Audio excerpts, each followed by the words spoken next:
Muy buenos días, bienvenidos al Centro de Noticias del COEN. Soy Valia Barat, son las 7 en punto y les cuento que los piuranos han vuelto a soportar una lluvia que comenzó a caer ayer a las 6 de la tarde y ha parado hoy día a las 3 de la mañana. En algunas zonas se ha desbordado nuevamente el río Piura, pero son zonas donde las personas ya habían sido evacuadas, ya fueron llevadas a lugares seguros y en estos momentos estas personas se encuentran a buen recaudo. Importante saber que dentro de las acciones que está realizando el gobierno para enfrentar esta situación, las autoridades del Ministerio de Salud han coordinado acciones con autoridades locales para seguir desarrollando todas estas acciones contra el dengue. Se están realizando fumigaciones no solamente en diferentes lugares del norte del país, sino también aquí en Lima. Además, ahí en Piura sabemos que hay brigadas especiales de médicos, enfermeras y técnicos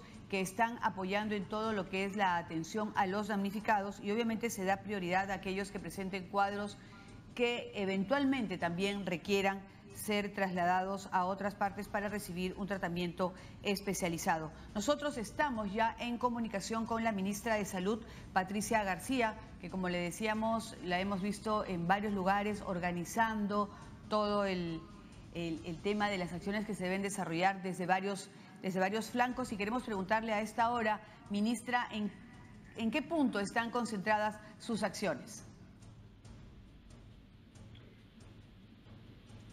Vale, buenos días.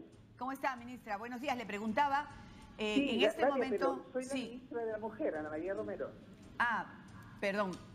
Hubo un pequeño lapsus, pero estamos efectivamente con la ministra Ana María Romero.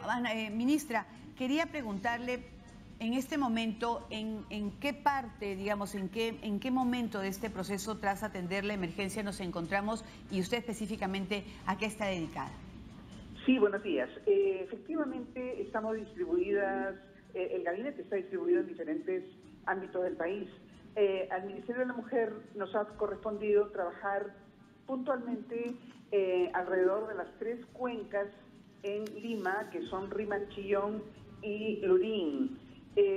Afortunadamente para los habitantes de estas 3 cuencas, el número de damnificados no ha sido muy alto, sin embargo, calculo que han sido afectadas aproximadamente unas 300 familias que han sido atendidas alrededor de los albergues ya constituidos por INDECI y han sido atendidos, ya prácticamente hay muy pocas familias que permanecen allí. La cercanía a Lima les permite acogerse, cobijarse en lugares alrededor de sus familias o amistades. Estas familias sí, ya han sido atendidas por nosotros de manera directa.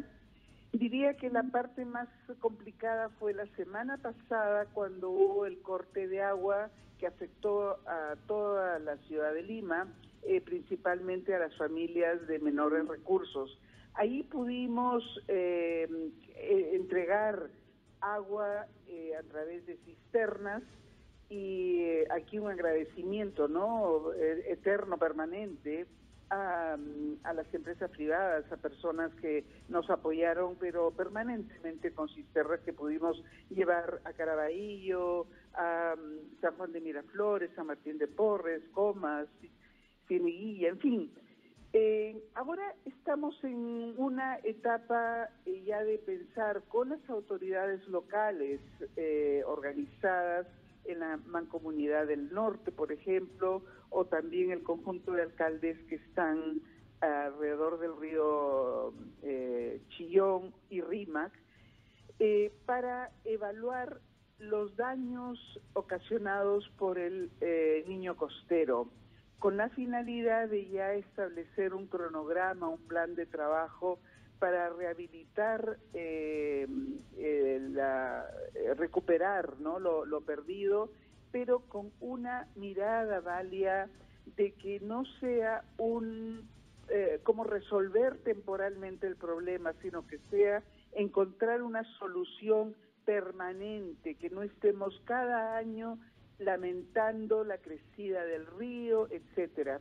Y todo esto empieza por una toma de conciencia de la población de la fuerza que tiene la naturaleza. Entre esa fuerza están los cauces de los ríos. Los ríos recuperan su espacio. No podemos nosotros invadir ese espacio construyendo o invirtiendo nuestros limitados recursos en una casita en medio de un cauce, porque el agua recuperará su espacio y colocamos nuestras vidas, nos colocamos nosotros en mucho riesgo, colocamos a la familia en altísimo riesgo. Ministra, entonces, sí. Y en ese punto en particular, si bien la población, todos tenemos que tomar conciencia, ¿qué mecanismos tiene el Estado para impedir que sean las propias autoridades las que fomenten o permitan que se levanten construcciones en zonas donde donde hay peligro, zonas donde no se debiera levantar ningún tipo de vivienda? Existen mecanismos, existen leyes, existen normas de nivel municipal, de nivel regional.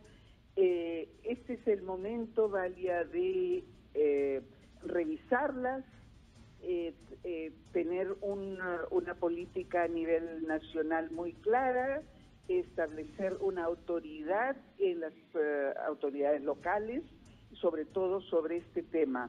No podemos traficar, y lo digo pero muy claramente, traficar con las vidas de las personas vendiendo terrenos que no le pertenecen sino a la naturaleza. Ese es un gran problema que existe históricamente, porque uno conversa con las familias y dice, pero yo estoy aquí hace 20 años. Efectivamente, y dicen también, he pagado por esta tierra. Y efectivamente, pueden haber pagado, pero hubo un traficante de terrenos que los engañó, les vendió ese terreno, y posiblemente también hubo algún político que les ofreció la titulación de esa tierra. En fin, conocemos todas las historias, pero es el momento de ponerle punto final a esta conducta que trafica con las vidas humanas. Por eso aquí también quiero respaldar una iniciativa que he escuchado del congresista Bruce, ¿no? De realmente castigar a las autoridades locales que utilizan la necesidad de las familias que migran hacia la capital o hacia las ciudades, en realidad, de la costa, a costa de promesas de tierras que solamente existen en los lechos de los ríos en tiempos de seca. Pero muchas veces este tiempo de seca puede durar 5 años, 10 años y no pasa nada. Pero cuando la naturaleza responde de la manera como lo está haciendo en este momento. Por eso ahora creo que en esta etapa de recuperación, autoridades y ciudadanía en general tiene que tomar conciencia de lo que vale la vida. Se han perdido casi un centenar de vidas con el niño costero. No podemos aceptar que se sigan perdiendo más vidas. Y de aquí para adelante, pues, pensar en un Perú más civilizadamente organizado, no en los lechos o en el medio de los cauces. Muchísimas gracias, ministra. Importante reflexión, importante saber, obviamente, que hasta de las situaciones más difíciles y más adversas uno tiene que sacar algún aprendizaje. Y si algo nos queda claro es que no se puede permitir que se sigan levantando construcciones en zonas que representan peligro, en zonas donde no se debe levantar ninguna construcción, por pequeña o grande que ésta sea. Muchísimas gracias a la ministra de la Mujer, Ana María Romero Lozada. Solo recordarles que desde el 2 de abril, es decir, desde este domingo, solo se van a recibir donativos en 2 puntos de acopio oficiales, que son la Villa Deportiva Nacional, la Videna, y el Divós en San Borja. En el caso de los otros puntos oficiales donde se ha venido recibiendo estos donativos, los centros de acopio, Palacio de Gobierno, Megaplaza y el Jockey Plaza, solo van a atender hasta mañana sábado 1 de abril, desde las 9 de la mañana hasta las 6 de la tarde. Y a partir del 2 de abril, es decir, desde el domingo, solamente se recibirán donativos en La Videna y en el Divos. Nos vamos, pero nos reencontramos a las 12 del día con información en directo desde el Centro de Noticias del COE. Buenos días.